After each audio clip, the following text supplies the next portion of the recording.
Hello there, honoured guests, ladies and gentlemen. It is an absolute honour and privilege to be standing here and giving you a brief insight into the importance of the Occupational Health Guide for Epilepsy Scotland. And I mean that, I've been here about 20 minutes before you came in and I had a look through it, and for an individual that has epilepsy, it is a cracker, an absolute cracker. I talk in layman's terms, I make no apologies for that, and I'll take you through it from my own experience if I can. My name's Ross Bennet. I'm a married guy of 2 kids, a son, Aaron, a daughter, Lauren.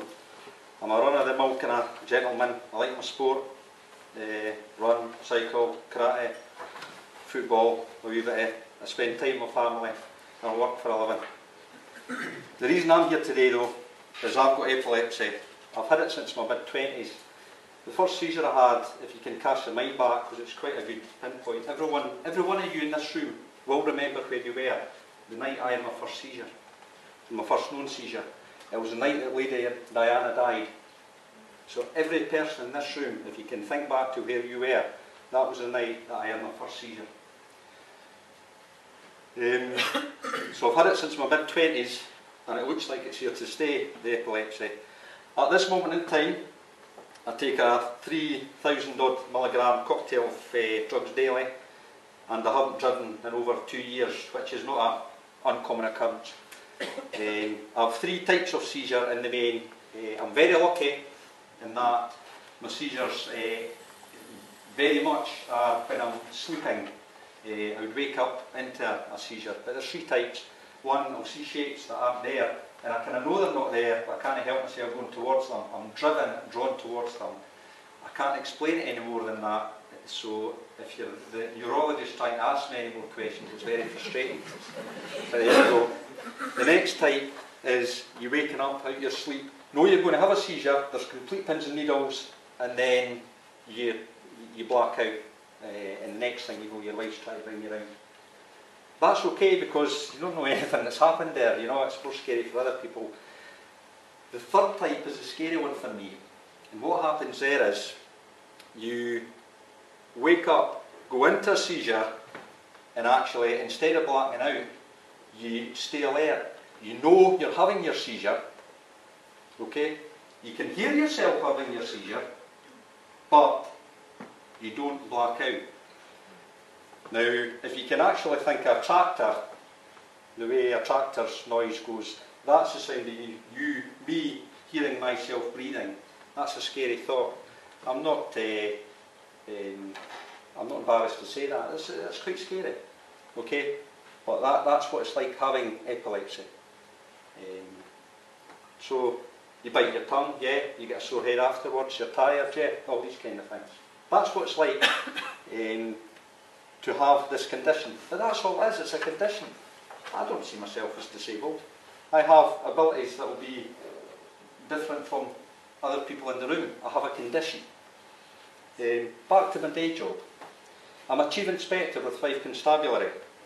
And at this moment in time, my current role is as the operational head of 3 stations in Fife Constabulary. A staffing complement about 85 I'm in charge of. Whether that be response officers, community or CID, 85 people, give or take a couple any given day, and I absolutely adore my job. So, how did it all begin for me? Well, as I say, back in 1997, I was an operational detective constable, out and about all the time, investigating crime and, dare I say it, arresting people, because that's what they pay to do as a detective constable. Following 2 seizures in quick succession, I was diagnosed with epilepsy. At this time, my employers were very understanding. We're in an infancy at that time of occupational health and all these kind of issues. We were in our infancy, but the police service is a very, very close-knit community, very good for things like that. We understand the stresses that I think maybe the fire service, NHS would suffer as well. And I was looked after.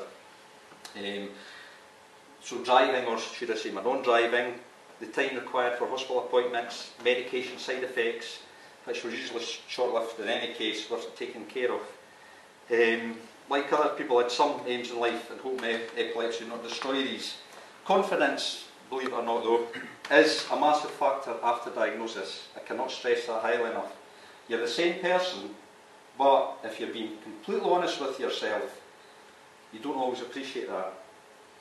In short, you need all the assistance you can get, particularly in the early stages, and I cannot stress that enough. Again, I'm delighted to say I was very lucky in that regard. I was treated as the individual I am. That allowed me to grow as a person, to grow as myself, Ross Bennet. My employers, for example, at the time when there was more money going around, etc., I accept that, but subsidised myself with further education to an MBA level I didn't have prior to that. Assisted with additional IT equipment on my workstation just to assist me there.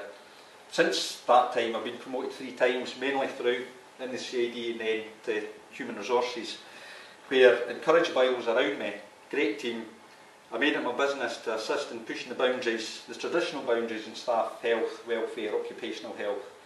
And I found, folks, that those who had the most to lose gave the most.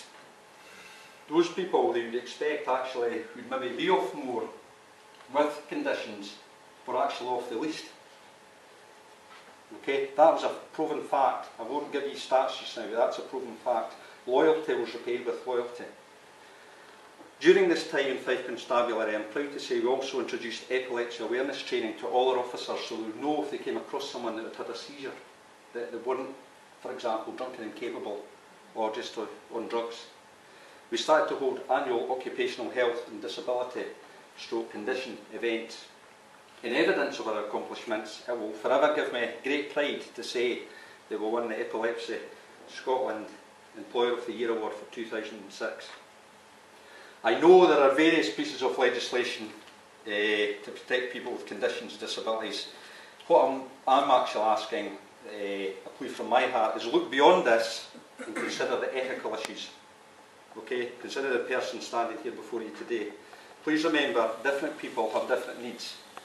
If you want to bring out the best in the people that you have working with you, for you, call it what you will, you have to care for any issues that they have, whether it's a consequence of epilepsy or indeed any other condition.